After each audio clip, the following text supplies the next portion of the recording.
So what is going on, people? What is today? It is Tuesday still, the 18th of June. It's just after 3. Sorry to keep pushing back the time. Initially, it was because I set up my live 2:30, and then Shan got on live, and then I was waiting till she was done. And then, if you noticed, of course, I rearranged a few things. I mentioned yesterday that I was considering taking everything out except the chakra tower. It's so funny. There we go. And then I was like, I can't take stuff out. I had taken some things out and then I had to put them back in. So I had to rearrange. Anyway, I try not to futz with stuff because, it's like the domino effect. You move one thing and then you have to move a whole bunch of other stuff. But you guys aren't here to talk about my set or my lighting. That's just my thing. Please hit the thumbs up if you'd be so kind. And let's see if you are still a subscriber, or if you are a subscriber, check please to make sure that you're still a subscriber. And then if you're not a subscriber, I would appreciate you hitting that button. It doesn't cost you anything. There's no commitment, and it does a lot for the channel to keep it strong. Share a video of mine if you like, if you know somebody who you think might like my wackadoodle style. I don't have any style. And turn on your notification bell to ring so you know when I'm going live. Mr. Mark says, I'm a subscriber. So yeah, Mark, I thought that you said you got a JOB in one of your videos recently. So it must have just been that you were getting close to getting one. So good luck, fingers crossed. I remember that you had said that it's actually like an on-site position, if it's still the same one, like 40 hours a week on site, which in this day and age, you're not used to. And that can be good though. I mean, I have worked from home and I've worked on site, and I prefer working on site, but I have a lot of distractions in my house, and you only have a couple, right? Yourself and your dog. So Sherry says, I'm a subscriber, and Billy Forever says, hey, y'all. All right, you guys, I want to get right into it. Everything I say is simply my opinion for the sake of starting a conversation, hoping to open up a discussion. I love having you guys here. You guys give me the best input. I am not kidding you. I'm not trying to butter you up. You keep me on my toes, and I love it. That's the whole point of doing lives as opposed to doing pre-recorded. So it's kind of all I do. Once in a while, I'll do a pre-recorded, but I'm all about the lives. I'm all about being here with you guys. So thanks so much for coming in, being here with me. I try to make my videos educational for myself, for other people. I'm hoping that I will learn something. I'm hoping that we can all learn something together. And all of the videos that I've made to date have been made for YouTube. It's an entertainment platform. And how frank should I be? You know me, I like to be super frank. It seems that the case that got me to start my channel has people involved in some criminal activity that have a lot to do with YouTube and with things like that. And I'm probably gonna lose the connection now, right? It's all gonna go off. But we live in a democracy. So if I'm not on YouTube, of course, I'll go to a different platform. I'm not gonna just go away. And there's a lot more where I came from. It's like whack-a-mole. If they were able to delete my channel, or God forbid, I'll just say it, delete me. Not that I'm paranoid. I mean, I live with Ellie, and we've got surveillance cameras everywhere, and they work. So, just saying, I'm not trying to tempt anybody, but you can't mess around with these people. People who may have harmed Kylie Rodney or covered up who harmed Kylie Rodney. People like JP Miller and people like NK and so many others. And I'm not going to stop Amanda Knox. Okay. I'm not going to stop. I'm going to keep on them.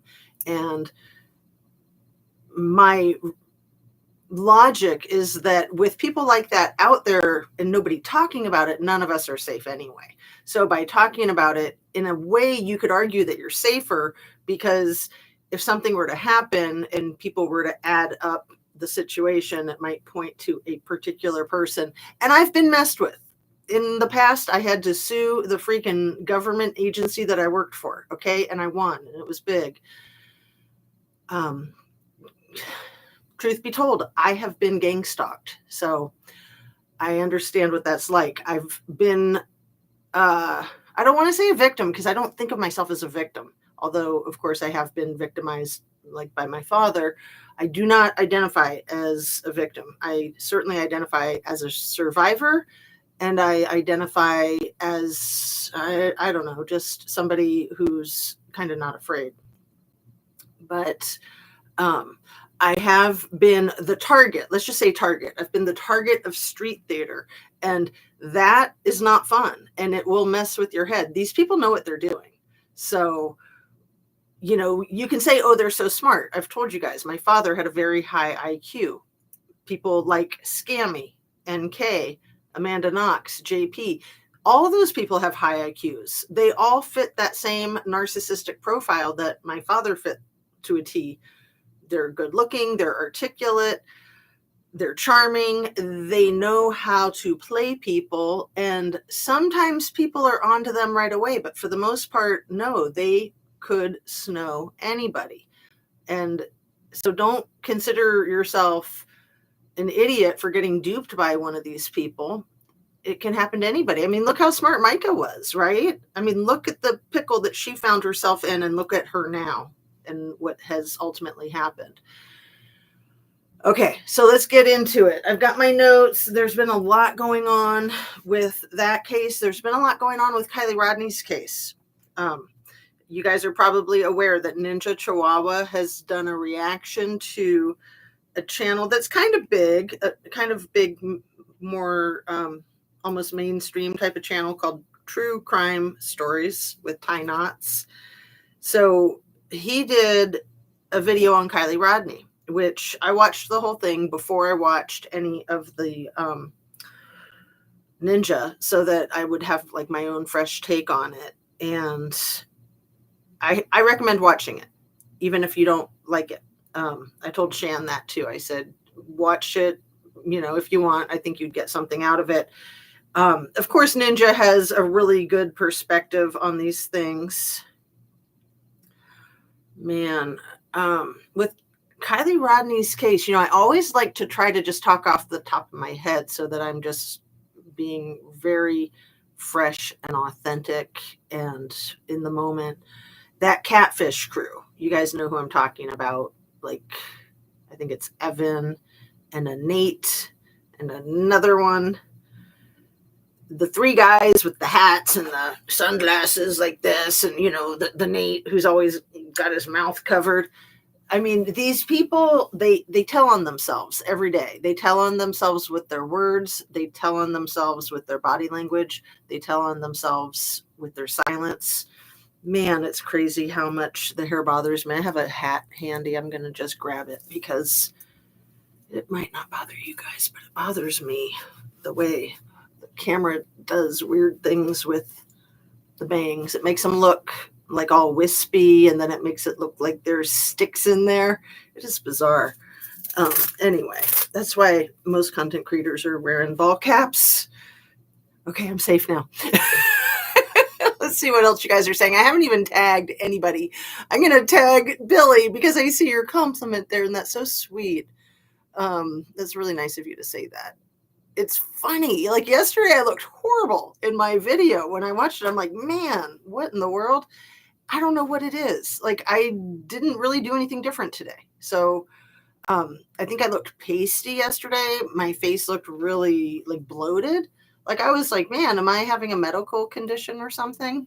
Bad reaction to some allergy or something like that. And I don't know. I mean, it could have been. And it is also just, I think it's the lighting, and I think it's the camera angle. Even though I try to do everything the same every day, it's like the most subtle changes make the biggest freaking difference. It's so bizarre. It's hard to keep up with. It's hard to understand, especially for me. And I'm such an amateur, and, you know, people study these things like lighting. I mean, That's a big deal. Like, that's Helena Hutchins with her whole situation, that sad, sad situation in New Mexico. And we're going to be getting on the Alec Baldwin, Helena Hutchins fast track in a couple of weeks, aren't we, you guys? I think his trial is scheduled for early July, like right after the 4th of July, right? Anyway, yeah. I still think that that producer Ryan, who yelled at her cursey words the night before she just happened to get shot by the star and producer of the project, who was very frustrated because they hadn't been able to film, and it was her crew that walked off, and that was what the producer Ryan had been yelling at her about the night before. He said, "You and your effing camera crew," right? And he said more. And then the camera crew came in the morning. They got all their stuff because they had quit the night before. And then they were scrambling, trying to get it together. They were about to start filming. It was after lunch. You know, they have to take their lunch break. They come back to start filming. And then it happens. I don't think it was an accident. It's just too much of a coincidence. The whole fighting and the yelling and the blaming her. And then I just think it was the perfect storm too, that because there was so much danger on that site with other explosions, it was easy to have it blend in. I mean, you guys, that's what thugs do. You know, like if they're going to pop somebody, they also pop firecrackers. You know this, right? Am I the only one who's from the hood? I'm just kidding. I mean, typically, oh, look at me. I always something. My mic is here, but I need to plug her in and see. Sorry about the cleavage there, guys. The problem with cleavage, and some people I'm sure don't mind it, I do, is that the camera is up a little bit higher, so it's always like more than what I think it's going to be. And I tried to compensate for that. I was going to put on a different shirt, but I just wanted to get started. And like I said, I know it doesn't bother some people. I'm just like to play a modest role in this whole YouTube thing. I mean, some people really flaunt it, and it's kind of, I don't know, I won't judge. Different strokes for different folks, right?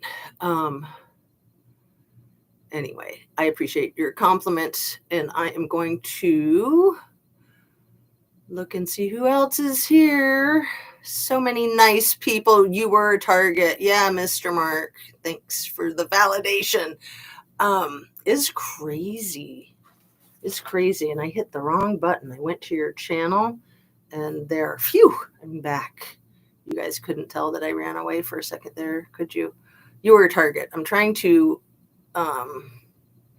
replace pinned message. Why do they make these things so weird? You know, it's why it's so easy to hit go live when you think that you're just setting yourself up to go to be done with scheduling it. It's the same blue box in the exact same place, you guys, that when you're setting up your video to start later, you push, you put your little cursor on the little blue box that says done, but then sometimes it goes under a bar where you can't see it. You just see the top of the blue box, and it actually says go live on it.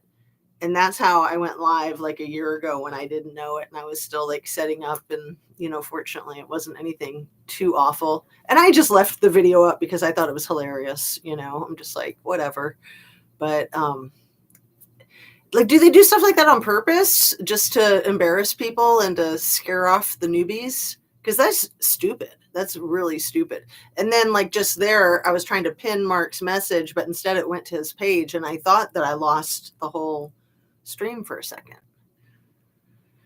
So you guys that have done this as content creators know what I'm talking about, and other people that haven't tried being content creators, you might know what I'm talking about too. I mean, it all has to do with like the website designing, and, you know, none of it's accidental. I mean, come on, they put a lot of thought and money into this stuff. So anyway, I mentioned yesterday that I'm getting my monetization back. So I think I've gotten the monetization back. So I apologize that you might see some commercials, but I still have yet to have made $1 off of my content. I mean, YouTube's made a lot of money off of me, and they've told me that they were going to send me money here and there, and they never have. So we'll see. They made their first 15-cent deposit yesterday, or no, I think the day before. They do like a little test deposit to make sure everything's going to go through. So I can't say I haven't made a dime. I have made a dime, a dime and a half. But man, I've been doing this almost 2 years. I'm not going to complain. I'm happy that I can do it. And if I can start getting paid, that'd be great. And if not, who knows? I mean, I'd love to keep doing it anyway. We'll see. We'll see how it goes. You guys, I'm 10 days away. 10 days away. Maybe 11 days away. I'd have to look at the calendar.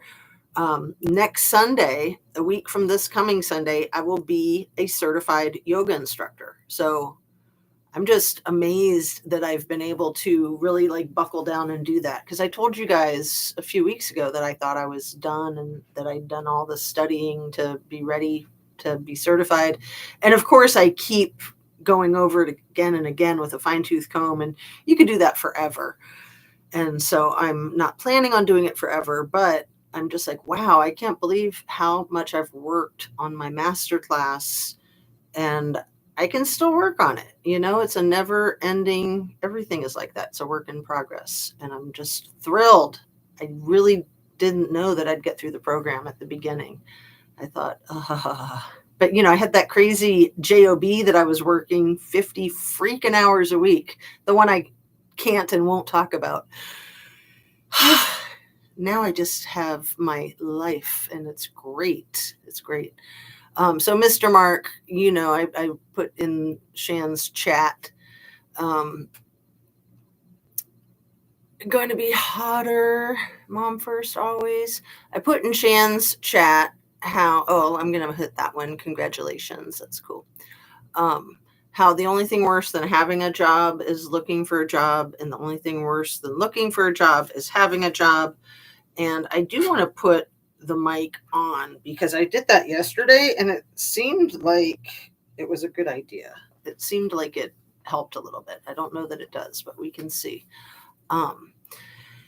Anyway, you guys know I like to try to review my videos so that I can make sure that I finished my thoughts, because that's one of my biggest peeves is when I start to say something and I don't get to the point. So I do like to follow up with the point if I missed it. If I got distracted, you know, squirrel. You guys see where I put the Miss Squirrel?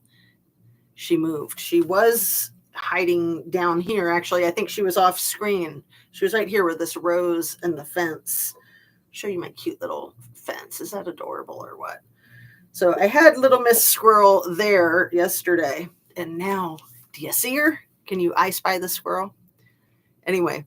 What was I saying? No, yesterday at the end of my video, I was kind of joking when I did that. And I did like a long pause. And I was like, was I saying something? Was I having a thought? And I was like doing like the blank kind of, you know, deadpan.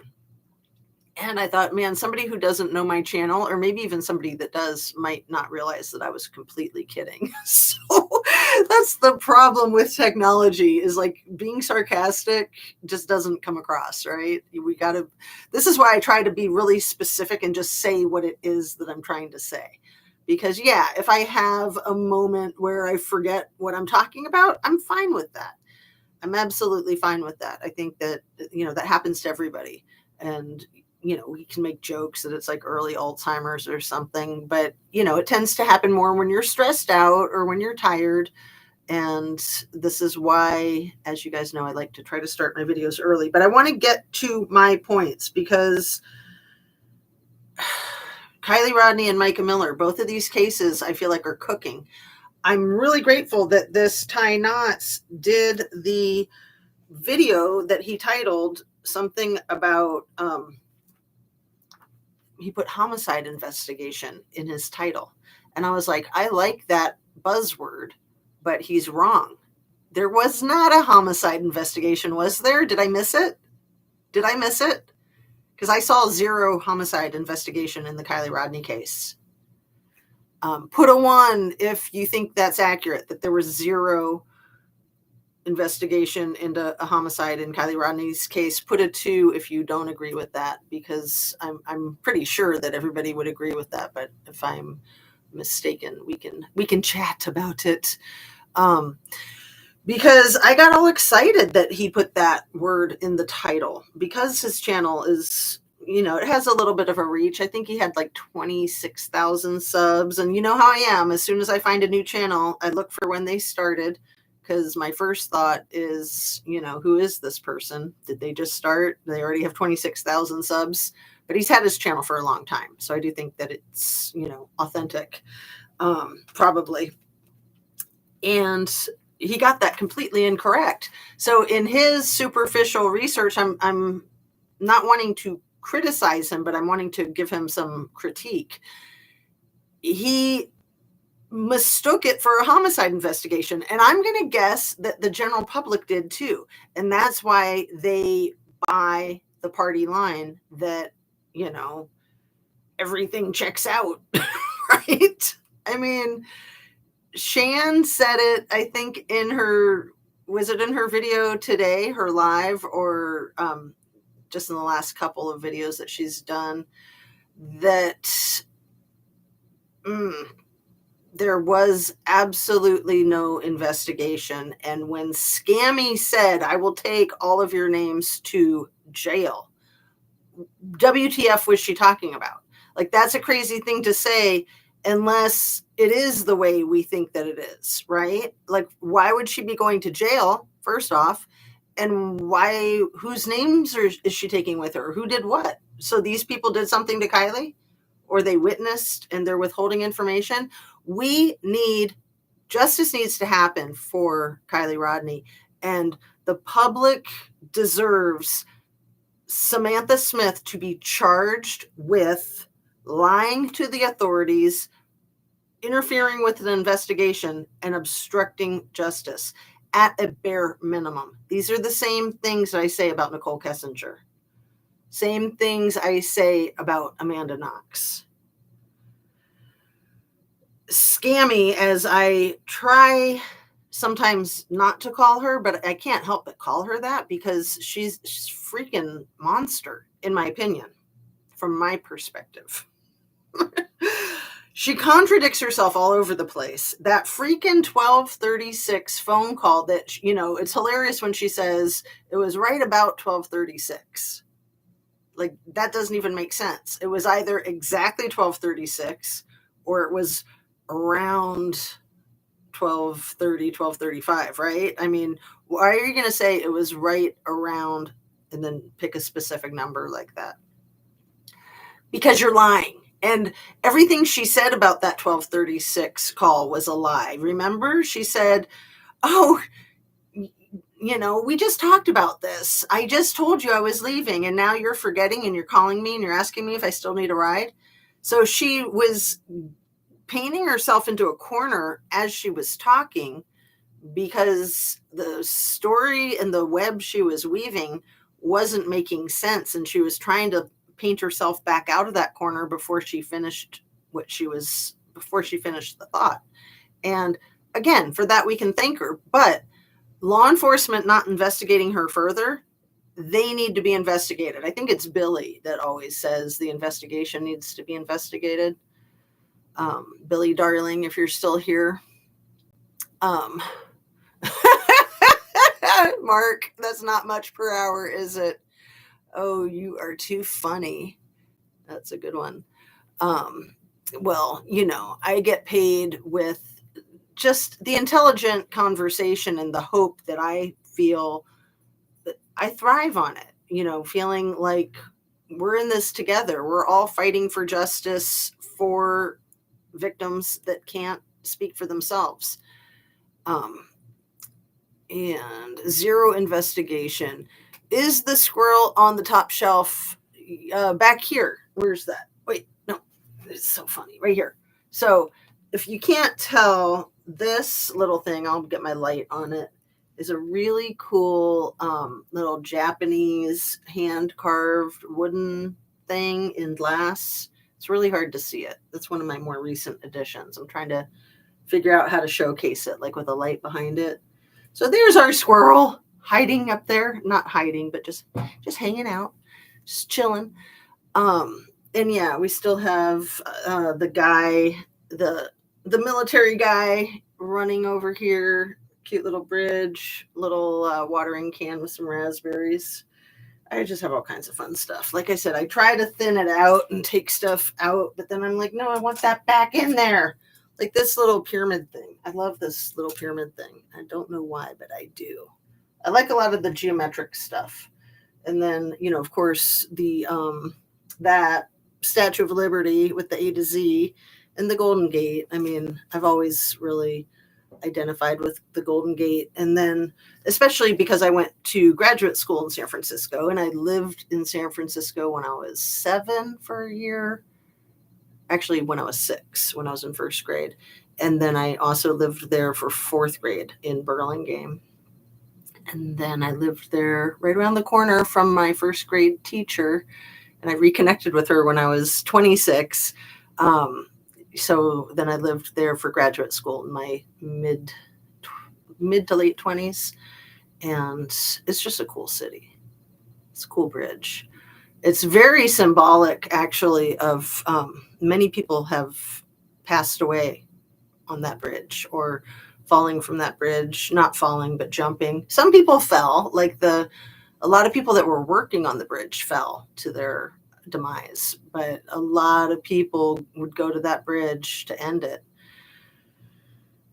It's crazy. And I met with many of those people in a psychiatric facility that I worked in. People that survived, people that didn't jump. Like one guy, I think I told you guys about him once. He had been holding on, like how they do in the movies. He'd been holding on for, I want to say, like 2 to 4 hours that it took to rescue him. I mean, he changed his mind, and that's good. But, in a lot of cases like that, people may change their mind and then not be able to hold on or get saved. So, yeah, a lot of crazy stories. And we don't need to talk about that. That's so depressing. Sandra says, did I highlight your answering your question about the squirrel? Okay, let's get back on track. Totally agree, Jazz. Yeah, so this tie knots with his with the saying that there was a homicide investigation at the end of the summer in Kylie Rodney's case. If there was, it was the crappiest one in the world, but I don't think there was. And the disposition of law enforcement to say that it had to go down as the cause of death being accidental because of X, Y, and Z, it doesn't even make sense. Like, no, because of X, Y, and Z, if it has to go down as something, it could go down as unknown, right? Unknown would have been a much better choice than accidental. And that needs to be changed. Usually that is the first step in reopening the case. But as far as we know, the case isn't even completely closed because they've never submitted that final report from the California Highway Patrol. And so nobody can ever do a records request to see if there was an investigation or not, right? I mean, it's freaking crazy. It's crazy. So the guy tells the story decently, I think, but he definitely glosses over some things and, fails to see some really significant issues. And I already put the link to his video in the description here, and I put the link to Ninja Chihuahua's 2 reaction videos to him.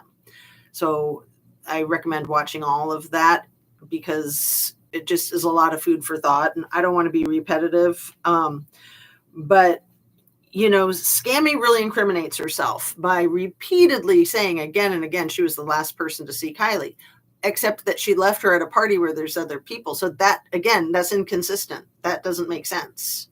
Which one is it? If you left her at a party where there's lots of other people, then you weren't the last one to see her, unless you were the last one to see her, right? You follow? Um, and she does things like that a lot. And yeah, you could say this is an immature 18-year-old who's just looking for attention, trying to make herself the center of the case, which she did. She did make herself the center of the case. It wasn't like the Kylie Rodney case, it was the Scammy Smith case, right? And then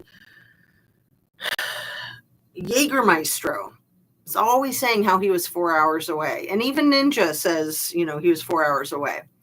And he wasn't. I was going to pull up my my Google because I'm telling you, let's see what Google says right now. It says different times depending on the traffic. Napa to Truckee. That's all I'm typing into Google. And it's probably going to say under 3 hours. 2 hours and 48 minutes. Okay. It is at this moment, it might say 4 hours if there's traffic or snow or construction, an accident. But this right here, I'm going to show you my screen because that's, if you can see it, can you? It's too much glare. Sorry. I'm so bad at this. It's not working. But if you Google it yourself here, maybe if I cover that. No, it's really weird the way it's. You would think I could do it at an angle where you could see it, but I guess I should just give up, huh? So it's got.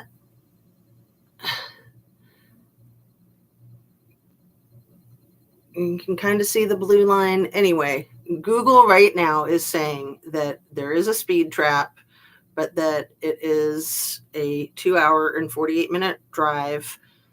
It's 159 miles from Napa to Truckee. So why do they always say 4 hours? I think because they're exaggerating and they're lying. I mean, when it happened, when he went to Truckee, when he was 4 hours away, it was a Saturday morning. Maybe we can give him the benefit of the doubt. Maybe there was construction. Maybe there was traffic. Maybe. But it was August, the morning after hot August nights. I think I remember his first story was that he was with his dad fishing, right? He was with his dad fishing.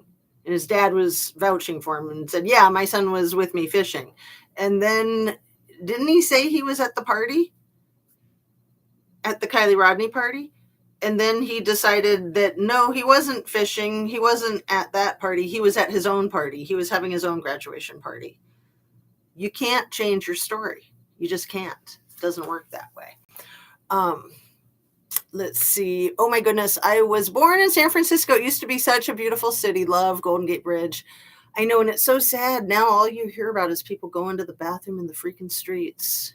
It's awful. It's a lovely city. I love watching that television show, Monk. It's a great show, but also it's filmed in San Francisco, as is Chance. Chance is a really good Hulu original that is also a great show, detective series, and also filmed in San Francisco. So it's a phenomenal city. It really is. I hated Smith's smirk when she told Tony D there was a fight, but no question who won. She's smirking all the time. And just that by itself gives her away. Her demeanor is so much evidence. Anybody's demeanor is so much evidence. So, when she says to the newscaster who's interviewing her that she was scared, and then she does this little smirky smile, like back off, biatch, because this person's interviewing her. She's an investigative journalist. She's trying to find out what happened. And Scammy is talking about the scary guys, the scary dudes. Oh, but wait, didn't she say in her Tony Dodge interview that she was completely underwhelmed? That she wasn't overwhelmed at all? It was actually an underwhelming party. So again, the inconsistency, you can't tell this story. And Ninja and this Tie Knots both hit on that. You can't tell this story about how you are at a party with these scary guys and they're trying to force the rugs on the young girls. And you can't say that it was scary. And then you left your friend there alone who was not fully coherent, and that you thought she was safe because she's so smart. That's scammy, just trying to stick it in and twist the knife. Well, she's a smart girl. She'll figure it out. She'll figure out how to not get assaulted or abducted or any of that. But I want to go back to what Kate Cunio said about making the creme brulee, because, that whole thing, like she did not know what to say after that, which I think is why she held on to the brulee, because she was trying to think, like, what else am I going to say? What else comes out of my mouth after that? She didn't think it through. And then the thing she says right after is a crock, I think. And I think it was very revealing. She said, everything seemed totally normal. I didn't pick up on anything. If there was anything off, I would have noticed. And they were trying to paint that picture that Kylie ran off with her stupid Lana Del Rey sweatshirt that I don't think was even part of this story in real life. It was part of the story, but it said on it, you don't want to be forgotten, you just want to disappear, which is just the stupidest lyrics to me, in my opinion. I mean, I do like Lana Del Rey, but I think that saying on a sweatshirt is just dumb. That's just me. But they're trying to point or paint a picture of Kylie being in a mood like that she doesn't want to disappear. She wants to go away. So what? Like basically saying that she's going to run away to get away from it all, and that maybe she's self-injurious, and that totally fell apart. And then they went with the plan B of, well, maybe she was abducted. Okay. And then law enforcement tried to say she didn't meet the criteria for the freaking Amber Alert, when, as far as I know, I mean, again, we can Google it. The Amber Alert criteria is under 18, missing with a vehicle with a known license plate. That's the one that's usually missing, which is why a lot of times they don't do an Amber Alert when people wish they would. So the license plate, the age, and that you think that there's reason to believe that they were abducted. Okay. Those are the criteria that I know of. If you know of others, or if you want to Google, look them up. But the main one that's usually missing is that people don't have a vehicle description or a license plate, and you have to have that. Although law enforcement is at their own discretion to flex any rule that they want anytime that they want.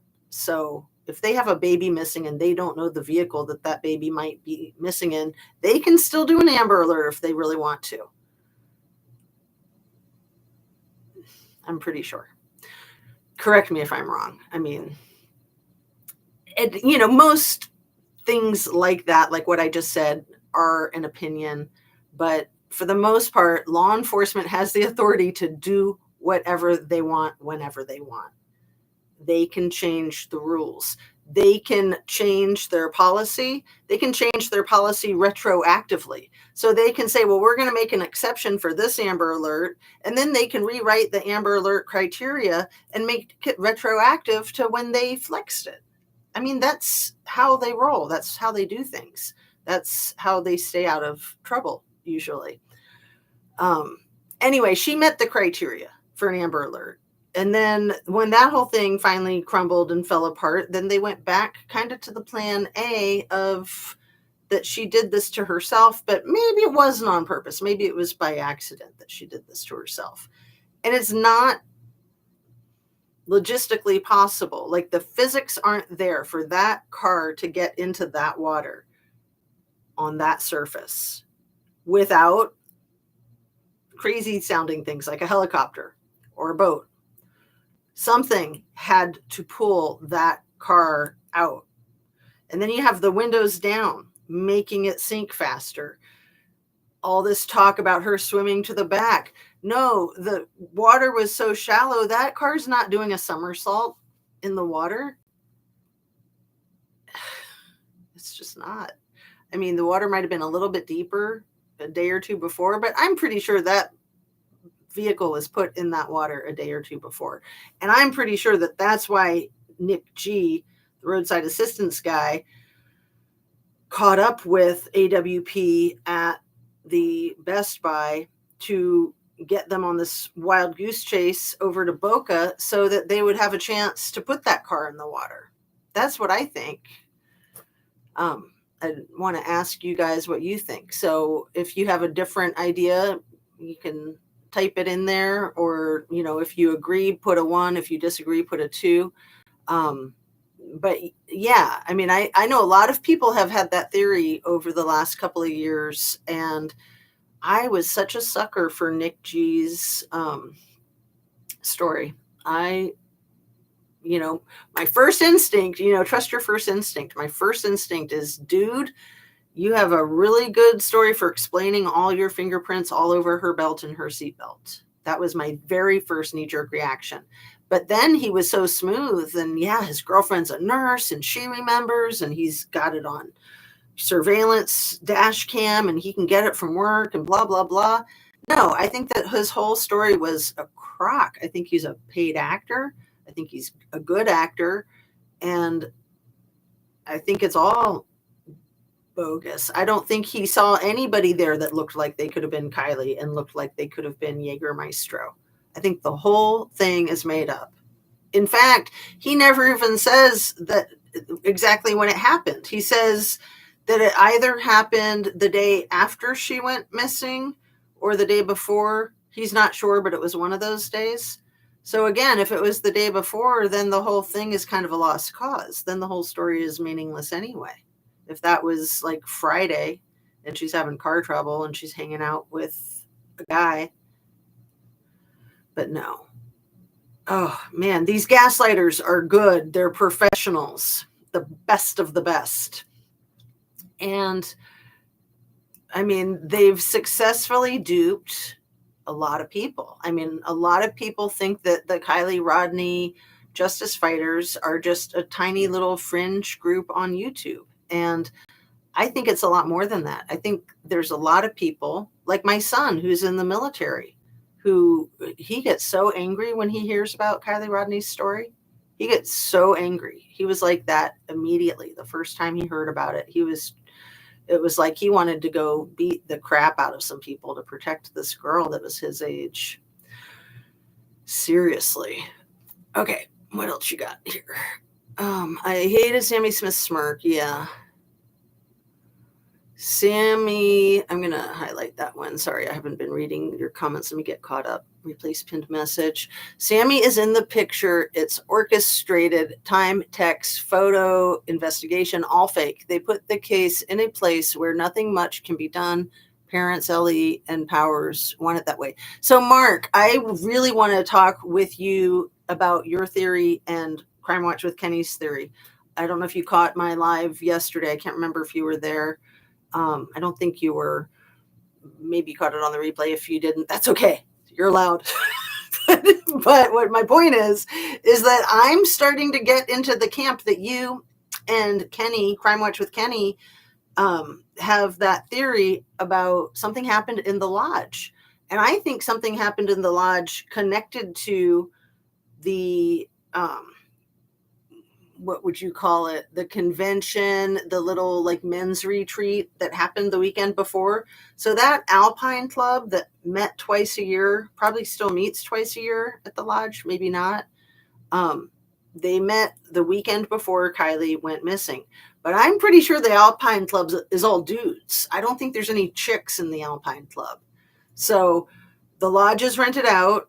Like I think it's the last weekend of January and the last weekend of July every year to the Alpine Club for their little shindig. And then Kylie goes missing the weekend after. Or did she? Did it start that weekend? I hate to think about, that song, Far Away, okay? The song that Kylie recorded with Crepe. Far Away just happens to be the name of one of Bohemian Grove's little sext, S-E-C-T, not S-E-X. One of the subgroups of the Bohemian Grove. is called Far Away. Remember when Shan went through that list, and it was a late night, and it was a live, and I was on the live with her, and she was reading out all these names. It was just like this endless list, and it was some weird arse names, and she kept losing the connection. Her freaking live kept shutting down. And you know, Shan knows her technology.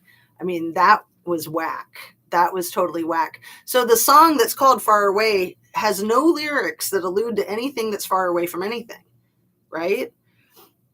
But the lyrics allude to some horrible stuff, like crying twice a year, but nobody can hear.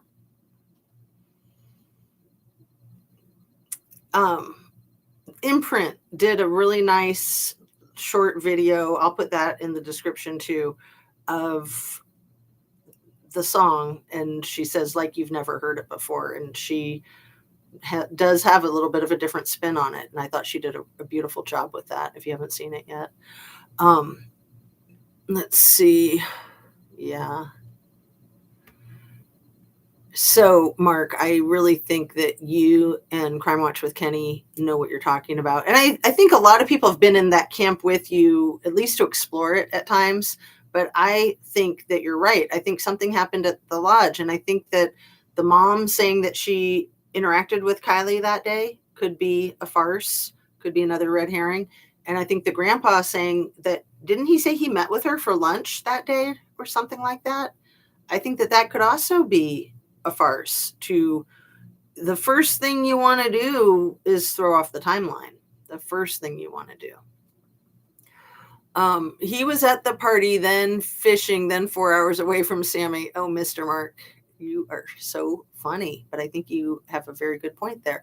He was at the party, then fishing, then 4 hours away from Sammy, right? Or Kylie, or both. I mean, the fact that he dated Sammy after Kylie dumped him, the fact that Sammy dated Nate.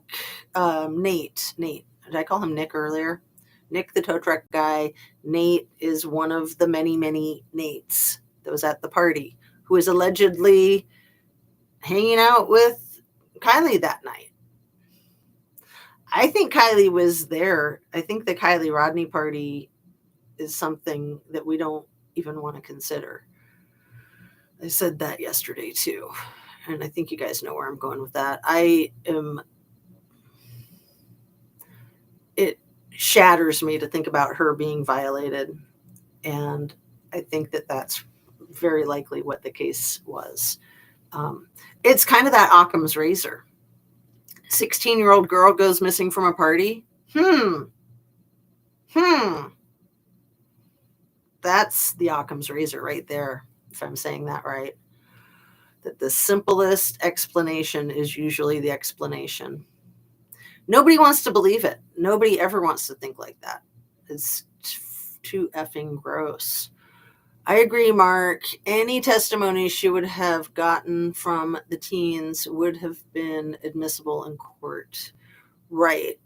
And, you know, honestly, I'm just going to say it because I think it's safe to disagree with my friends like Ninja and Shan. I think that they bend over backwards trying to protect Jägermeister, and I don't think he deserves it. He probably has mixed feelings if what I think might have happened is what happened. He might have been really angry and fine with it at first and then switched. You know, emotions are like that. They're complicated. They're unpredictable. But yeah, Sammy could have been really angry with her. Nate could have been really angry with her. Jägermeister could have been really angry with her. She was an understatement. She was hotter than hot. She was exotic. People love the exotic. And they love the blonde hair and blue eyes. Did she have blue eyes or did she have green eyes? I want to say she had green eyes, which they like that even more. But they also like exotic. It's really hard to get blonde exotic. And that's what Kylie was. Like, yeah, Sammy's pretty, but she's not exotic. And she's gross when you know her personality, right? And Let's see, what else have I missed here? Mom first, old dog week bladder. Oh yeah, we gotta take care of our doggies. A lot of us have old dogs with issues. Or we are old dogs with issues, right? I'm 61, and in all my years, I have never seen law enforcement, FBI, CIA, or Homeland Security ever use a teen as the man of an investigation. I think you meant means of the investigation, but maybe you meant man. Anyway, right. So we had sheriffs, we had, I think, 50 federal agents. I'm not sure about the CIA, but we definitely had the Homeland Security there, and maybe U.S. Marshals, and freaking Mark Z. You guys, he was there. He was boots on the ground. What? And then he wasn't. It never happened. It's kind of like the Men in Black, just zap it right out of your brain. Z, little Z, big Z, whatever the freak you want to call him, was part of the search volunteer effort, right? Didn't we all catch that? And then it was like all the buzz, and then it just kind of like dwindled and fell off the face of the earth like it never happened. Many are upset but afraid. Billy darling, redacted message. Oh, SECTS. Thank you, girl. You're the bomb. Yeah, I was having trouble saying it, enunciating it. At one point yesterday, I was trying to say Kaylee G from the Idaho 4 case, and I couldn't even say it because Kylie was going to come out of my mouth, and I was like, how do I form my mouth so that it says Kaylee, not Kylie? It's just ridiculous how similar the names are. And then, oh my God, you guys, I just thought of this morning. October 13th was the day her autopsy report became public. Write that down. October 13th was the day Kylie's autopsy report was released to the public. What happened 30 days after that? What happened another 30, 31 days after that? For anybody who doesn't know, I would imagine everyone here does. October 13th, her autopsy is released. November 13th, the Idaho 4 happens. December 14th, Kopaka or Kopak, whichever it is. I don't know. The SWAT team and the Purple Heart vet that is supposed to get protected person treatment who did not.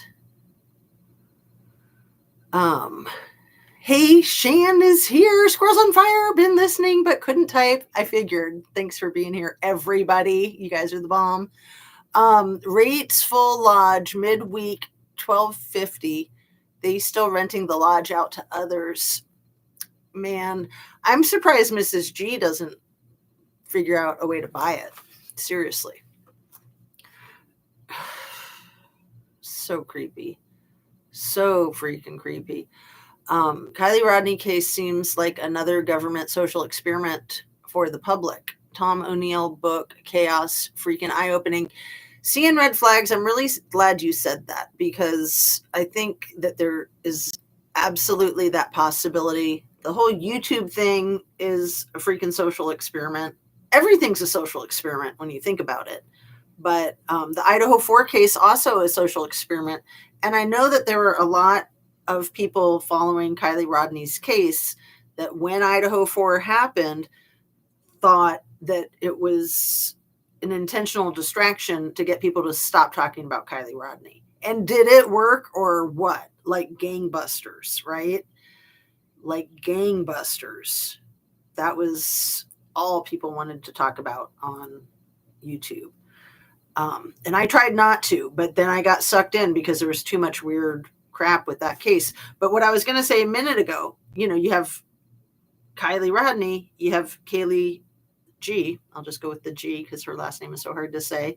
You have Xana May, and then you have Xana. You have all these Nates, and then over here you have a bunch of Jacks. And then there's another couple of names in there too. Oh, like Maddie. You got Maddie, and you got Megs, and you got Mags. There's a few others. I could have sworn Charlie Holderman showed up in Idaho. I could have sworn. And then you've got freaking Bethany Funk, who went to school in Reno and maybe even went to school in Truckee. I know that Bethany Funk was from Reno. Her dad is a dentist there. And then I'm pretty sure she went to school for a year in Truckee, right? You guys, anybody out there know? Who's running the lodge? I'm so confused. What was the age group of the men in this twice a year clients at the lodge? Sandra, very good question. See, and I wonder if Tony Dodge wasn't one of them. The Alpine Club. I don't know. We can Google Alpine Club, maybe. I think it's the ski alpine group of people twice a year. Right, but I'm pretty sure it's just dudes. I'm pretty sure it's a men's retreat. And Billy says 20s to 50s. Maybe Realtor is running it, or Daniel is now. Pap is quite a distance away from it as LRN, so I'm curious who's running it now too. Yeah.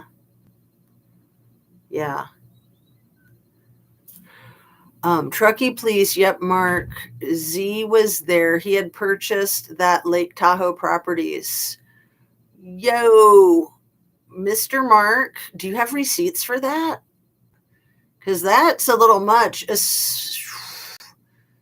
I don't even know what to say about all that. I mean, my mind went straight to Lahaina because he's got a lot of property there in Maui too. I don't know who's running it. Shan, I'm suspicious. They trying to take that land, I think. The land that the lodge is on, I mean, because the Hambricks live up there. They're the next door neighbor. Or maybe not next door. I think that there's like a little subdivision up there. I'm not 100% sure. I think I looked that up on Google a while ago, that there's a little subdivision up from the lodge. Like the way you get to the lodge is you go by the Donner Memorial State Park on Coldwater Creek Road. But the way you get to the Hambricks house, I think, is over on the other side of the mountain, like where Sugar Bowl Ski Resort is. And you come up that way, and there's like a little subdivision, I think. I'd have to look at it again. It's been a long, long time. And even though I've been there to Donner Lake many times and, seen the freaking train that goes to nowhere and all that weird stuff. And I've skied at Sugar Bowl. I've skied at North Star. North Star is awesome. Sugar Bowl sucks. Sorry if you disagree, but I'm pretty sure that's fact, not just my opinion. Anyway, Sugar Bowl is just the easiest and quickest to get to, like from Sacramento, and I would imagine that it's cheaper, maybe, and that people from Sacramento can probably just go skiing on a day trip and then go back home and not have to pay for all the food and lodging, because it's just a dive of a ski resort. Anyway, I'm pretty sure that there's the road that goes up there, and that the Hambricks aren't the only people that live up there, but it is very far and few between because it's dangerous and it's creepy and it's expensive. So, let's see. And then let's maybe go over to the Micah case, but let me catch up with you guys. We don't have to go over to the Micah case, but I did want to. And I am at an hour already, but I don't really have too much of a time restraint. So we could probably go for another hour if you guys want to. We don't have to. The developers or something, the ones trying to take the land, I'm going to highlight that. Because, I mean, the water rights and the granddad made that lodge so that it was like self-sustaining. So they could literally be off grid. Kaylee Anthony too. Oh, isn't she awful? And Scott Peterson. Ooh, gross. It's already purchased and building up for Mark Z. Rich get what they do. I don't know if 60s and up people can still ski. Yeah, I mean, a lot can. I wouldn't do it. It's too high risk, and I'm well under 60. But yeah, I don't like to do things that can hurt my knees, and I messed up my knee pretty bad skiing in my 20s. That was in Washington State because the snow in Washington State sucks. I learned how to ski in Washington State, and the snow there is like always icy, like it always has a shell on it. And then I got to ski in Tahoe when I was in graduate school, and it is like heaven on earth. I mean, it's world class. It's a totally different ball game than the freaking Washington State. When we moved back to Washington after graduate school, I think I might have tried skiing. Yeah, I did go skiing maybe just one time at the same place where I had learned. And I was just like, oh, no, I'm not going to ski if it's not Tahoe. Forget about it. But it was up there in Washington State where I hurt myself, probably because it was so freaking icy, right? Already purchased. Okay. We couldn't even find a birth certificate at first. It was cray cray. Yeah. Yeah, that was the other thing that guy said. Ty Knott said that Kylie Rodney was born in Truckee, and no, she was born in Nevada or in Montana. She didn't move to the lodge until she was 7. I think she was born in Montana. It might have been Nevada, but yeah, the birth certificate. And then remember, Sifa was the one who found the birth certificate, and then Sifa turned out to be part of MC Ultra's street theater. So I guess we have like a YouTube street theater, right? A cyber street theater. Like that's something we need to keep talking about. Cyber street theater, because that's what MC Ultra is. And a lot of other like A for J. I'll just say it. Freaking street theater.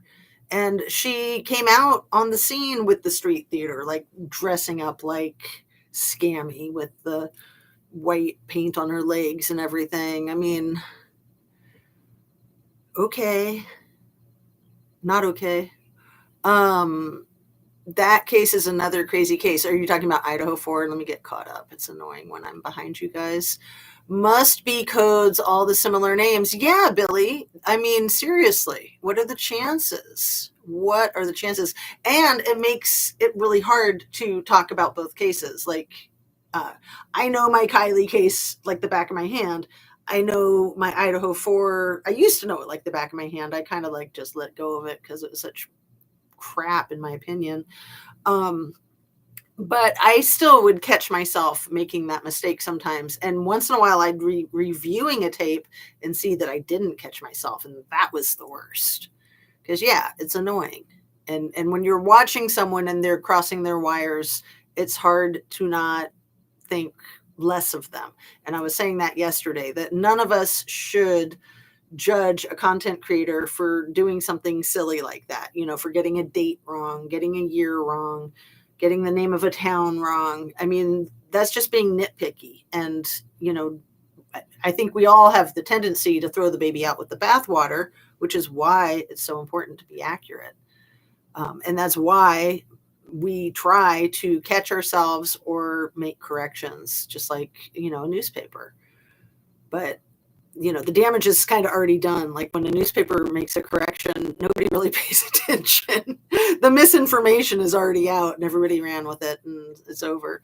That's why I keep saying it's a money cult, Billy forever. Yeah. And the whole thing with Reno and the laundering the money.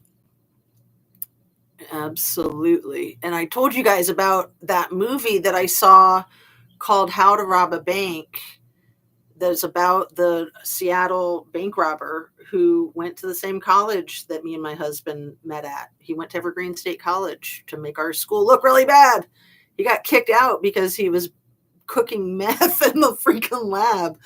And then he went on to bigger and better things, robbing banks. But he would take his money to Reno to launder it. I talked about that, I think, in my video on Friday or something like that. Anyway, it's a really good movie. It just came out on Netflix. How to Rob a Bank. Excellent movie, true story. It's all videotape of him in real life. I mean, there's no actors in it. It's kind of like the Watts story, where they just splice together all of the live footage and all the surveillance cameras and all that. Let's see. Yes, it's just dudes, Billy. Oh my goodness. Sorry, it took me 9 minutes to get to that. Thank you so much for confirming that. Creepy AF. Why would you have just dudes come to your freaking lodge where you've got this smoking hot teenager? That's ridiculous. Like, seriously, unless you're going to send her away on those weekends where she could go stay with grandpa or a friend or something. That's freaky AF. Gross. Okay, I agree, squirrel. What laundering types? Yeah, absolutely. Hunter brother, hunter friend. Oh man, and all the hunting, all the freaking hunting, all the hunters in Idaho, and then the hunting, and then I don't know if Daniel would have time. Lodge would need constant cleaning and maintenance. Daniel, that's the granddad, right? Or is that the father? Daniel Robertson, and then Rodney, I'm forgetting his first name. Yeah, I think you're talking about the granddad, right? Did you see how the FBI is going after the 2x2 cult church for trafficking in the Bay Area? Yes. I can't remember if it's the San Francisco branch, but we get them. Yeah, absolutely. Yeah, San Francisco's got a lot of creepy crap like that. It's got a long history. Since the lodge is off grid, the county and city don't make any money off of it. Exactly, Billy. And because it's off grid, it's out of everybody's jurisdiction. They were very confused about Placer County, Nevada County jurisdiction when the case started. If she went missing from the park, from the state park that they said she went missing from Prosser Creek Reservoir, that's Nevada County. But the lodge is Placer County. It's like it's the furthest edge of Truckee. Like, it's a Truckee zip code. Of course, it's out of Truckee municipal, but it's Placer County. And then you have Sheriff Wu, and then you have his son Nate at the freaking party. One of the many, many Nates, and one of the many, many people with the law enforcement connections. Kate Cunio's uncle, Dave Cunio, owns properties, but he's also a deputy sheriff for Sacramento County. And then we could talk about the freaking deputy for Nevada County, whose ex-estranged stepdaughter went missing 3 months after Kylie, right? Trinity Backus, all that. Okay, let me try to get caught up. Weird how it was established by William Irvine, and it's near Irvine, California. Oh, interesting. And Irvine is where who was going to school. She always had the hat with Irvine and like t-shirts and stuff like that, right? Water rights for Nate's mom, weed farm, and maybe gold until the lodge. Well, and the water is gold, Shan.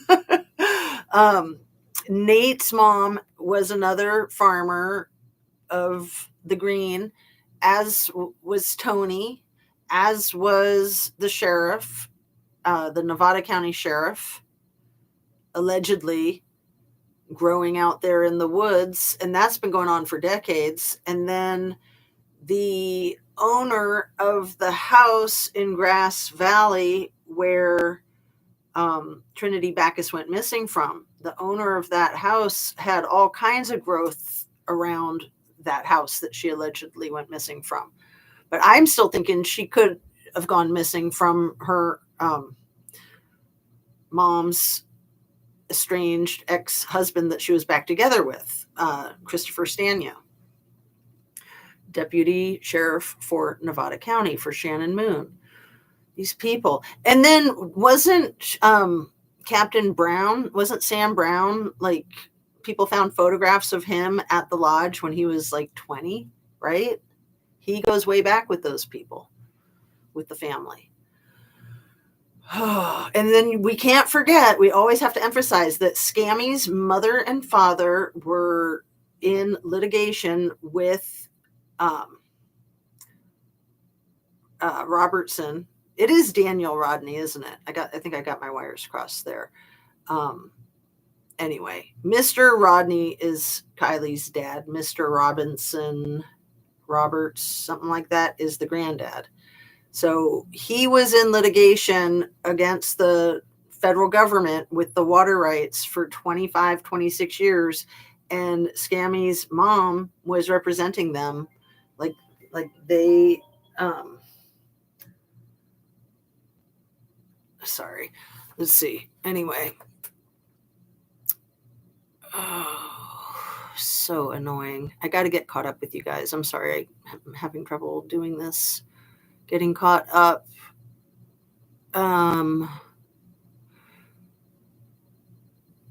2x2s are also known for the truth, the no-name church, the friends, the way, the fold, the Cooneites. Yikes. Scary stuff, it sounds like. Who's not who's oopsie? Who's not who's? Just a typo, just fixing a typo. Wonder if they helped with the Truckee Way, seeing as they are known as the Way.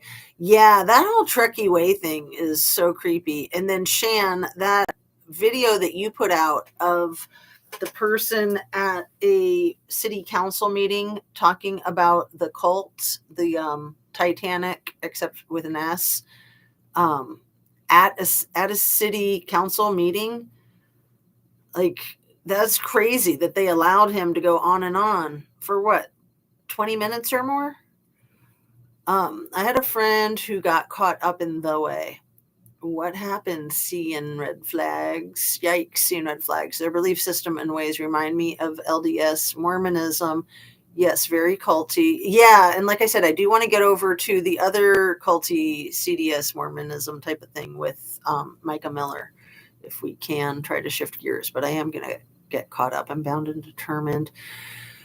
He said they used SEX. He was in his teens and in the 80s. Yeah, and a teenage boy. Yeah, that's got a lot of hold over a teenage boy, huh? Yeah, they stayed in members' homes in the children's room with the children. WTF. Yeah, that's gross. Very crazy beliefs. He was manipulated into it using God. So scary. I mean, talk about a mind F. Those are the types of churches that do everything they can tell their following not to do. Right. It's so weird, isn't it? It's so weird. Yeah, we got to talk about JP and his latest denial of all the things about what he did to Micah, that now he's admitted to them, and now he's not only denying them, but he's saying that she did those things to him. He was stalking her. He wasn't stalking her. She was stalking him, right? Glad I caught that right away. Said it wrong. I just know Gabby and Kylie. Yeah, and Gabby Petito. And that was a state park too, or federal. The Grand Tetons is federal property where her remains were. I'm going to highlight that. Still getting caught up. I am a whole 10 minutes behind you guys. I'm sorry. Let's see. Probably why Kylie stayed with Mag so much. It's not all men. Yet it's always men. Thank you, Billy. Thanks for reminding us. I know. I have, I think I have good taste in guys, but I didn't always. I thought that I chose guys that were different than my dad, but it turned out that I was choosing ones that were a lot like him. For a while. That's usually how it goes, huh? Either or Jazz. Daniel Rodney and David Robertson. Thank you, squirrels. You're the bomb. hate crossing my wires. Excellent, excellent, excellent. Daniel Rodney, David Robinson. Try to remember that. Or Robertson, right? Wild Wild West, full jerky dudes. Interesting how it all happened between state and federal jurisdictions.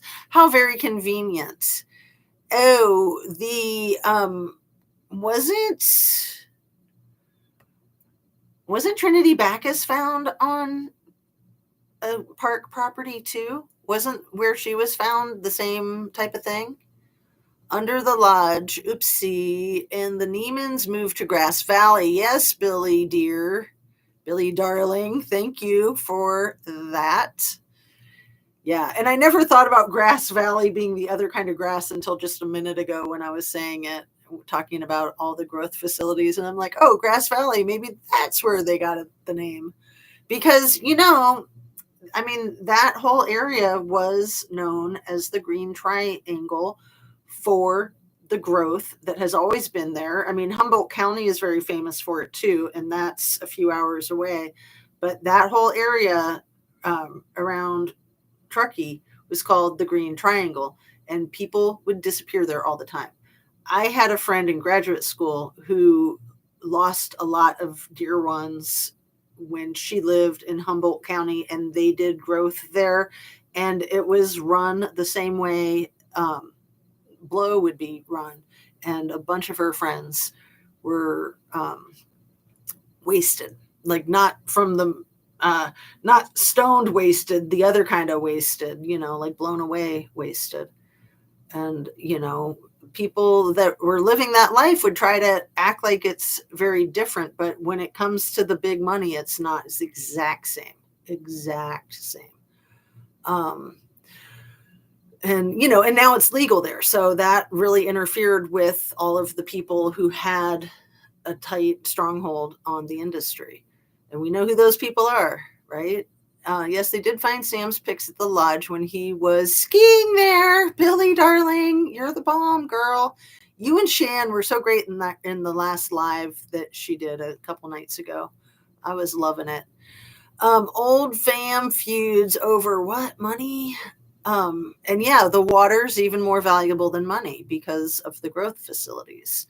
That whole area is the Wild Wild West. The law does not apply with all the different counties. And it's close to the state line. So then you get a whole nother mess. Then you have to have the feds.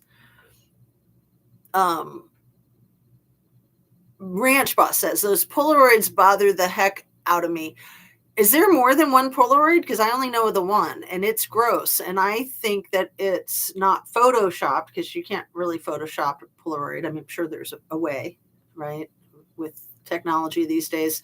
But you can certainly doctor up a Polaroid, which I think that Polaroid of Kylie that Shan was discussing in her last live with Billy Darling, I think that Polaroid is doctored up, definitely. Just like the Sleepy Sleepy photograph with the plaid shirt. That one is manipulated as well. And just like the photos of Kylie in the black dress with the red sash out there on the river with the weird noose and the like what looks like a portal. I mean, I want to talk about that portal. The fact that law enforcement kept talking about the portal online where people could anonymously give tips or drop their photographs or videos, and they called it the Kylie portal.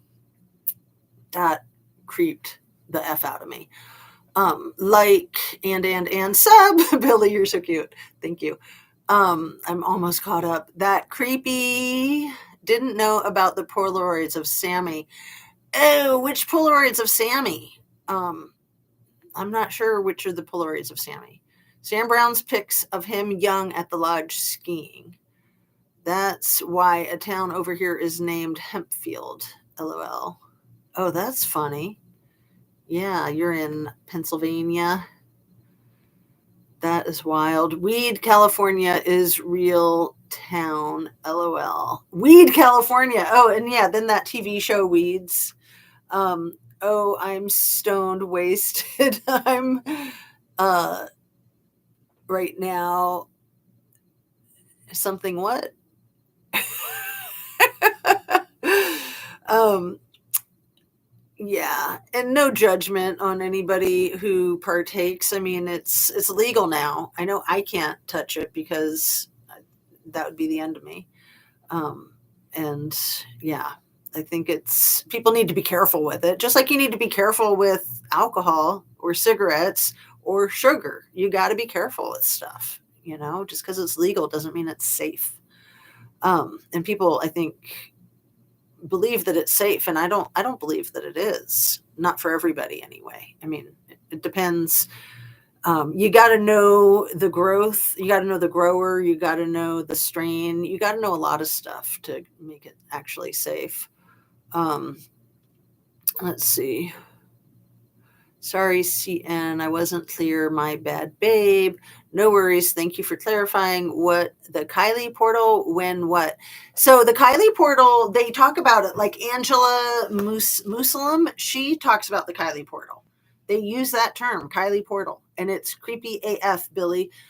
Maybe Shan can dig up the videos where it said Kylie portal, Kylie portal, Kylie portal.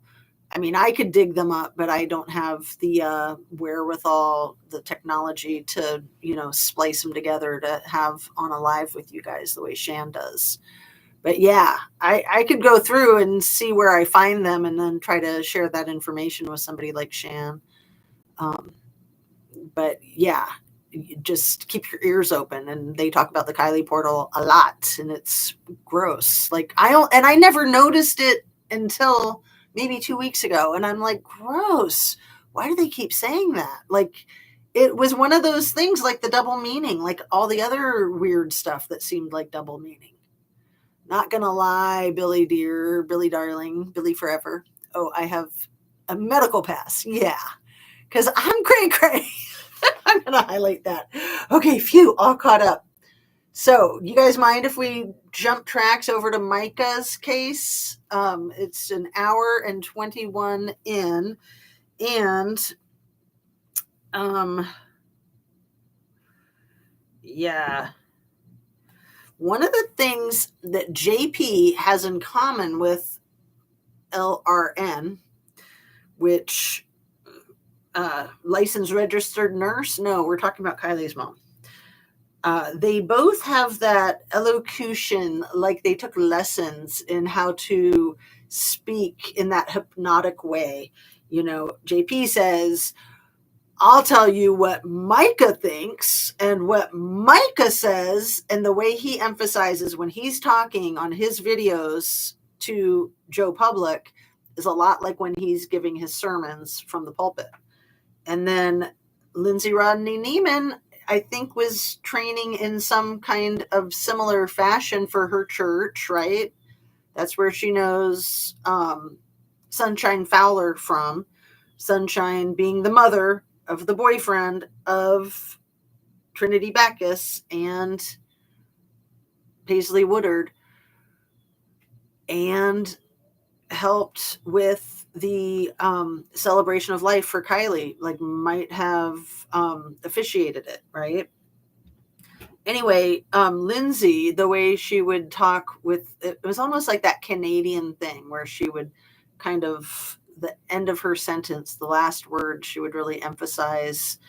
And, we all noticed it right away, and we were all kind of creeped out by it. We all saw the syntax as a really weird way of speaking. And I'm thinking that these people definitely take those, I think the way you say it is elocution lessons.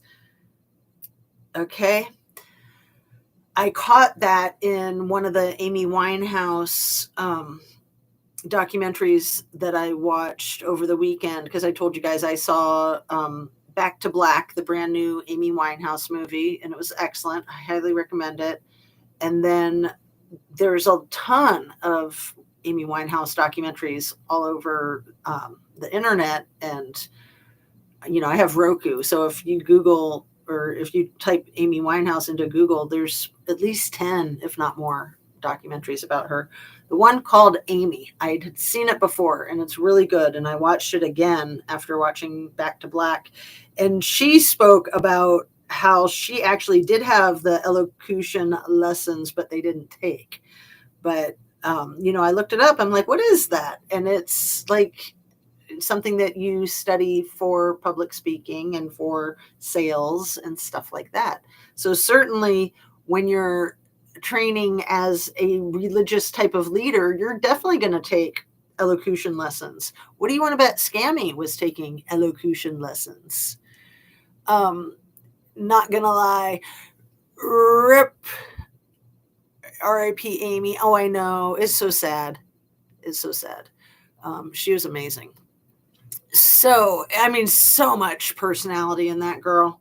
So much original personality. So, something about Amy Winehouse that Kylie Rodney did was the like cat eyeliner, like the 60s style. And, with Kylie's just that one recording of Far Away, like she really could have gone that direction. She could have been as successful and as original as somebody like Amy Winehouse, in my opinion. So the thing about what was I gonna say before I said that and got a little sidetracked? About JP and Lindsay Ronnie Neiman and learning how to speak like that, learning how to convince people of things. Just being salespeople. The trickery, absolute trickery. Okay, I know what it was. So JP, this is really good. Billy, darling, thank you for talking about the cray cray, because that's what made me think of it. And this was one of the things I wrote down that I wanted to discuss that I felt like was really important, but I haven't gotten to it yet. So here it is. JP doesn't know the definition of bipolar 2. So on his most recent message to Joe Public, he's talking about all the diagnoses that he's alleging Micah had, which I believe are probably all the diagnoses that he's had over the years from different doctors. But I don't necessarily think that any of those diagnoses are accurate, because I suspect that he's been a substance abuser. Remember, he had his first child when he was 16, right? I think his name is Ryan Hardy or something like that. The guy who was arrested in like maybe November, December, and then January, February, just this past, for domestic violence with his wife or significant other. That kid is like 28, 29 years old. That's his first child. Then he got married and had 4 kids with Allison. By the time he met Micah, when he was about 29 and she was about 14, so she was 14, 15, he was 29, 30. She was about the age that he was when he first became a parent. And at 29, to have already fathered 5 kids, like, that's wild. Anyway, I suspect that he's been a substance abuser over time. And that's a lot. You can't like ferret out the mental health diagnoses when somebody's actively abusing substances. You have to get sober for the clarity to be able to truly accurately diagnose. So he's talking about Micah having bipolar 2. And for anybody who doesn't know, because in mental health, it is some of the more or less commonly known and more nuanced diagnoses. Like everyone's heard of bipolar, right? Manic depression. And so there's bipolar 1, which is your typical manic depression, like Jimi Hendrix suffered from, and many others. Jane Pauley, the newscaster. And then you've got bipolar 2, which is much more mild. So the mania especially is much more mild. So you still have the depressive episodes, but the mania is hypomania. It's not full-blown staying up for days at a time, gambling away money that you don't have, sleeping with everybody that you lay eyes on. That's full-blown mania. The bipolar 2, a lot of people with bipolar 2 go undetected because it's not so obvious, the hypomania. And then the depression can be just as bad. So when you're having a manic episode, you are going to crash and you are going to burn, and you probably are going to be self-injurious. And, even in the mania, it's very self-destructive. But with bipolar 2, the mania is nowhere near as severe, and the depression can be as severe, but it can also be more mild. So what my point is that a lot of people have bipolar 2 and they go under the radar. They don't know it. Nobody really knows it. They just kind of maintain and maybe self-medicate, or who knows. But for JP to be describing bipolar 2 in his last video, and he was essentially giving all the characteristics of bipolar 1. So he's completely lost. He doesn't know what he's talking about. I think that that's important because he's trying to pretend like he's some kind of mental health expert, like he has it all together and Micah is sick. And we know that that's not the case. I mean, it couldn't be further from it.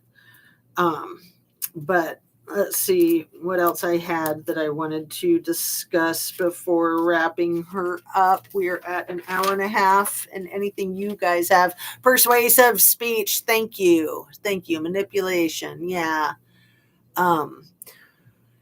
Inspirational interviewing, motivational interviewing. That's like what you try to learn as a professional, right? Like Mark would know. So, I mean, JP is just a freaking train wreck. He is a disaster of a human being, in my opinion. And I don't want anyone to think that I'm throwing shade at people who experience teen pregnancy or people who are products of teen pregnancy, because they don't all end up like JP. I'm just saying that that's one of the many stressors, and that's, to me, significant. And I don't know why more people aren't talking about it. I think right now is like at least the third time that I've mentioned. If you do the math, JP, I believe, is 44 or 45 right now. And the son, Ryan Hardy, if I'm getting his name right, he is, I think, 29 right now. So that would be about 16 years old that JP was when he fathered him. And I don't know anything about that mother of the his first child, but we know that JP was a nightmare. Like, by the time he was 19, he not only ran a woman over, but he did it more than once in the same incident. Like, he ran her over and then backed over her. So it was 100% intentional. And then somehow he's not put in prison for that. And then somehow he gets his criminal record expunged. Give me an effing break. Great chat, Jazz. Learned stuff, i.e. bipolar 2. Oh, very cool. Yeah, a lot of people have bipolar 2. And I mean, I think a lot more people are bipolar than realize it, and that there should not be any stigma attached to it. I mean, there's not that much stigma attached to anxiety or depression, but I think bipolar, because it's less understood, when really it's the same thing. It's the anxiety and depression. The mania is more characteristic of the anxiety. And then obviously the depressive episodes are more characteristic of the depression, but it's the same thing. It's just part of the human experience, and people just like to label and stigmatize, and there's absolutely no need for that. No need for that. So what JP failed to realize, and I think this is beautiful, this is so poetic, and this is Micah's beauty and her spirit, working its magic from the other side. He failed to realize how important Micah was to the people that knew her. He failed to realize how much the people in his congregation loved her and not him. He thought he was going to get all this sympathy because poor JP, his wife unalived herself, and isn't that sad for JP? That's how he was trying to spin it. And I think he's had a very rude awakening to find out that they're onto him and that people like her a lot more than he had any idea. I mean, he knew that she was a great individual. I think that's why he wanted her to represent the church, He knew that she was quite a successful personality and very charismatic, very magnetic. I mean, she was a great performer too. She was a great singer. And then it's so devastating that he was forcing her to take steroid shots to try to increase her libido. Like, that is so effing disgusting. And then it was having the side effect of ruining her singing voice. And this is pure speculation on my part, but I wonder if that wasn't one of the straws that broke the camel's back for her, realizing that she was losing her voice that she treasured, and realizing that that's what it was from, because she probably figured that out. I mean, she was super intelligent. So twisted. I have a friend, bipolar. He said JP may be mixing rugs. Yep. I think so. I definitely think so. And he's probably using the steroids.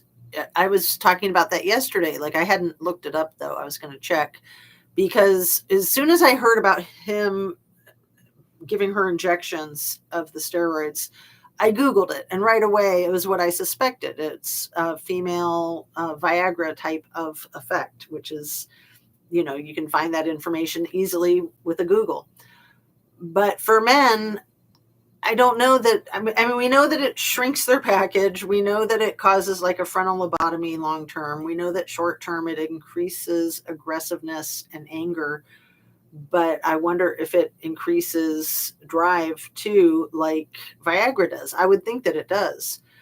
But I wonder if he was not abusing the steroids, because where was he getting them from? I think JLR did a video on a while back on JP's dealer getting arrested, and I haven't had a chance to watch that yet. If anybody has, I'll try to watch it, though, now that I'm bringing it up. The episode on the grass. And see, I think that the episode on the grass was pure street theater. I think that was just him playing out some drama, knowing that his wife, estranged wife, was going to hear about it, because apparently that was right after she caught him in the act with Micah. And obviously he didn't care about Micah. Obviously he didn't care about Allison. He cared about number one, and that's all he cares about, and his money. And we all know that when you go through a divorce, especially when you have a lot of kids, money's the issue. Money is what the divorce decree is about. That's what the fighting is about. So yeah, I don't think that that was a mental health episode. It definitely could be a rug episode. And I think that it was more the malingering, like the manipulative. He was just putting on a show, like, oh, poor me, look at me, I'm a mess, I'm laying on the grass, I can't even drink water, ants are all over me. I think he was just acting. And I think that he's just like a sniveling, disgusting little rat bastard. I mean, he really shows his true colors in that video, doesn't he? Yeah. And then I guess Allison in her the paperwork from the most recent litigation in their divorce, she says that he showed up to one of their hearings in a wheelchair. Again, the street theater. The street theater, I think, is the next thing we need to talk about with Micah and with JP. And all of this stuff on these surveillance cameras that I'm so glad people are viewing and scrutinizing and figuring out that she was being gang stalked. And that one channel, Freedom Voice Online, I think he cracked the code with that, and fantastic for him, and fantastic for everybody who's been jumping on that bandwagon, so to speak, and really looking at that. Because the thing with the stalking and with the gang stalking is that it's really easy to say, oh no, the person is just paranoid. And it's really easy for the person to question themselves and think that they're just paranoid. And to me, it looks really obvious in the videos that Micah knew she was being gang stalked, but she's not going to know exactly which ones are gang stalking her and which ones aren't. So that's where, even when you know what's going on, it's still going to really undermine your stability. So, I mean, it's very effective. It's very effective. I told you I had an experience with it. It didn't undermine me in that way. I was able to just kind of sit back and laugh it off because I knew exactly what was going on. And, I was well represented with an attorney's firm, with a law firm, and being in a really stable marriage helped a great deal.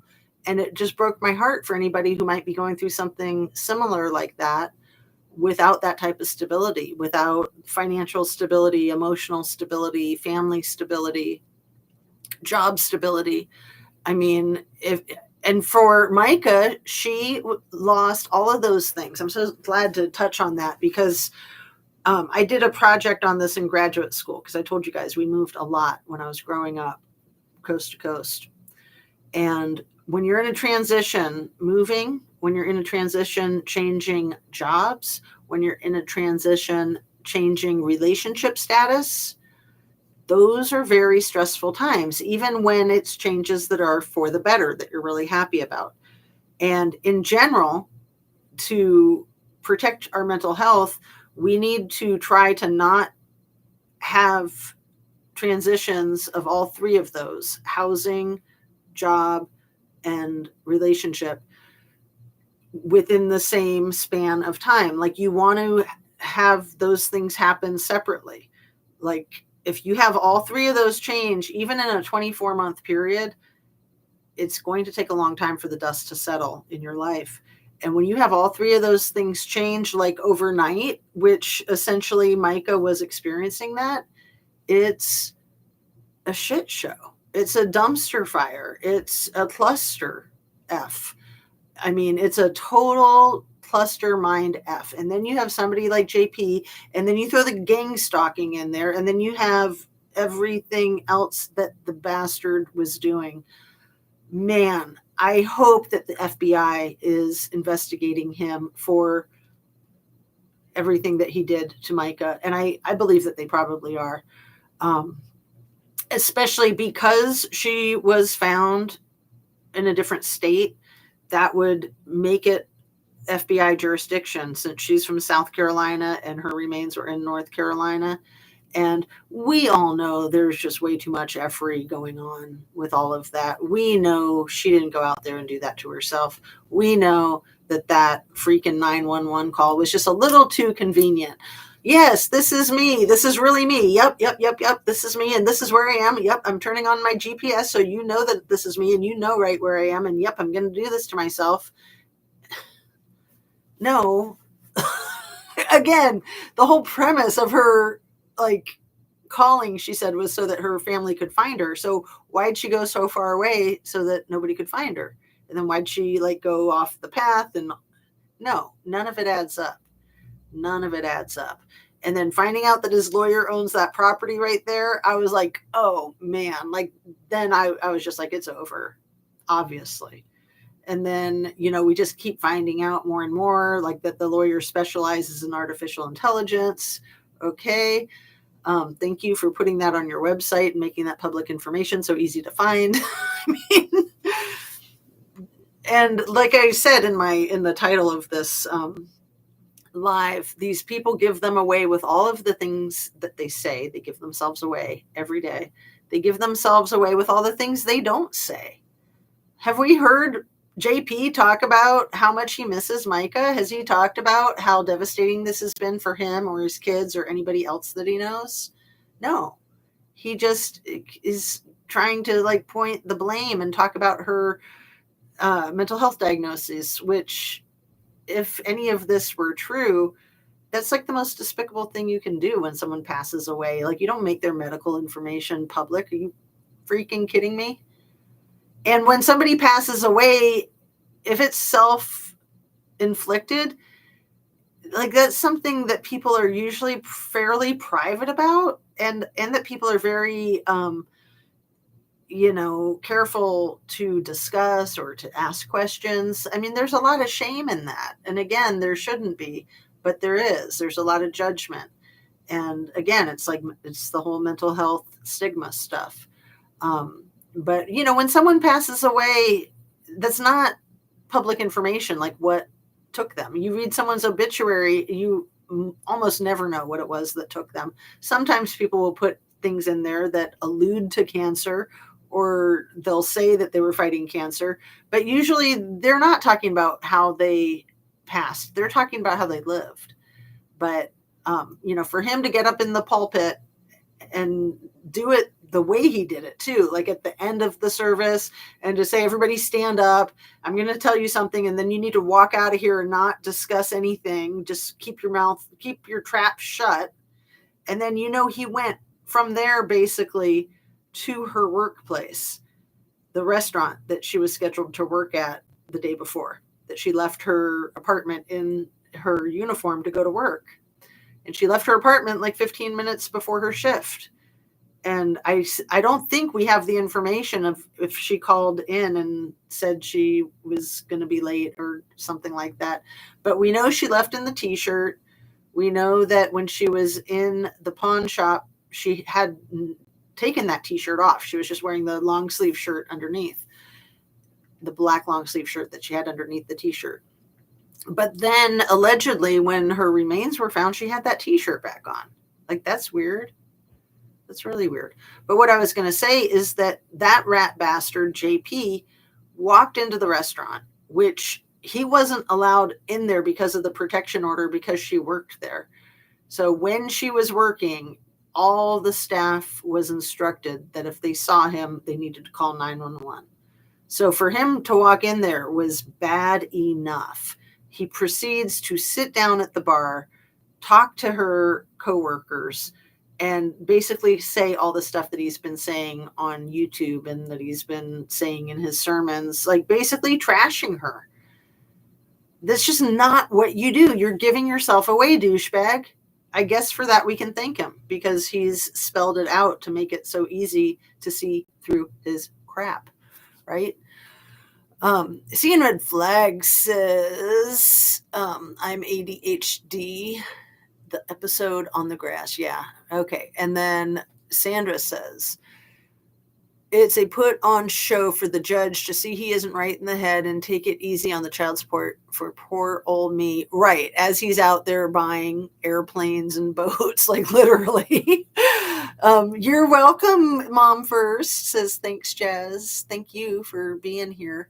That was really bad. Too many coincidences. Sandra says, I think everything JP did was potentially... Wait, let me highlight Seeing Red Flag's last comment and then read Sandra's.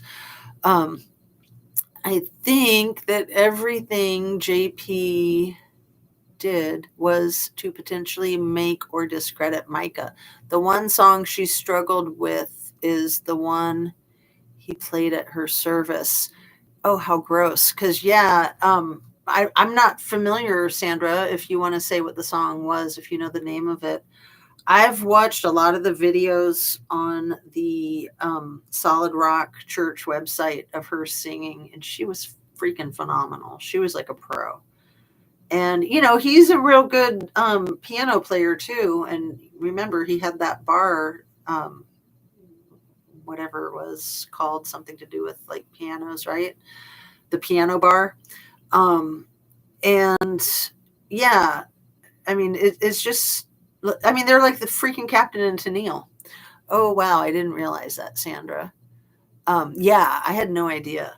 But so was it a song that she had trouble singing because of the rhythm or the lyrics or something? But yeah, she was brilliant musically before he met her. Like, that was a talent and a skill that she already had, that she'd been honing for the entire 15 years that he knew her. I mean, he was using her for his business. He was using her for his church. a Whitney Houston song from the movie Bodyguard. Oh, the song that Dolly Parton wrote. I'm trying to think of the name of it. I Will Always Love You, the Dolly Parton song. And the reason that song is so hard to sing is because of the notes that only Whitney could reach. I mean, Dolly's a brilliant singer and songwriter, and even Dolly couldn't perform it the way Whitney could. I Will Always Love You. Yeah, what a F-er. I just want to say it. What an ucker with an F. Oh, what a pig. So twisted, because that is such a beautiful song and so emotional. I mean, the perfect song to play at your spouse's celebration of life if you actually love them. But to be like taunting her with it, I mean, that's what just kills me about him, is the way he continues to abuse her even after he's taken her life. And I do think that he took her life. I don't know if he was there on site. I think that may or may not ever be discovered. But I think that he hired people to. I think that the attorney was in on it. I think that they had a lot to hide, and they weren't going to let her expose them. From the way they saw it, she had to go down. It was a no-brainer. It was not an option, right? Not that one, Sandra says. Okay, thanks. Dang it, that would have been the perfect twisted one. No, I'm just kidding. But thank you for clarifying that. If you want to say what it was, if you know, or say where we can find it. Because the service, I know I saw clips of the service of the Black pastor who is the head of St. Delight's Church. And remember, he helped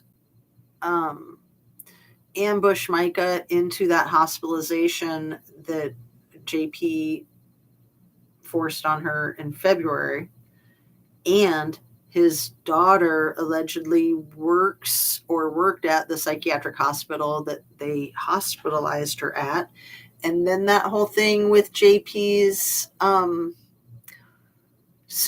head of security from the church, Brian Wilson, and Brian Wilson's wife, Lieutenant Wilson, who probably told the hospital security to not allow Micah's family in to visit her at the hospital. So the fact that JP has had a head of security for a church, that boggles my mind. Like that, I've never heard of anything like that. And then, to me, that just says he's on the payroll. He's part of the company, and they're saying that that's what it's for. Head of security. I mean, weird. And then the wife, Brian Wilson's wife, Lieutenant Wilson, being a deputy for the sheriff, for the local sheriff. So JP's got law enforcement in his freaking pocket. No wonder he thought he could get away with it. And then the lawyer, and then all the connections that the lawyer would have up there in North Carolina. Chat, name something with Whitney Houston love songs. Chat, name some Whitney Houston love songs. Here, let me just Google real quick before we walk. Let's see. Before we wrap up.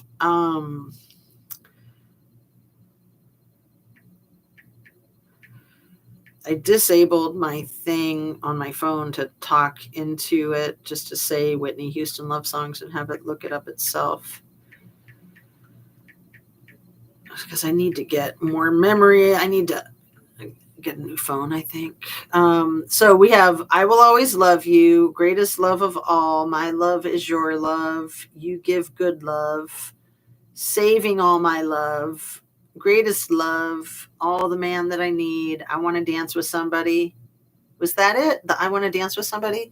Saving All My Love for You, For the Love of You, Your Love is My Love, Lover for Life, Higher Love, I Believe in You and Me, I Was Made to Love Him, Love That Man, After We Make Love, Nothing But Love, Love to Infinity Megamix. Oh, that's something else. Okay. Ah, that's a lot of love. That's a whole lot of love. JP fitness trainer was a convicted rug dealer. Thank you, Sandra, for that. Greatest Love of All. Was that one of them, Sandra, that I just read out? Let me see. The Greatest Love. Oh, Greatest Love of All. Okay, that's the second one that is mentioned. And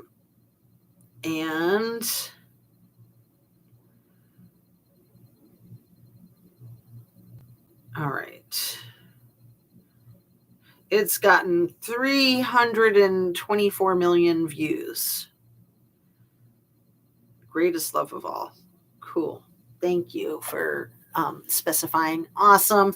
So yeah, I'm sure we're going to be seeing a lot more of JP and him outing himself and people putting two and two together. And again, sorry about the cleavage. I hate that. I hate it. I hate it. I hate it. So I'm just going to yank it up.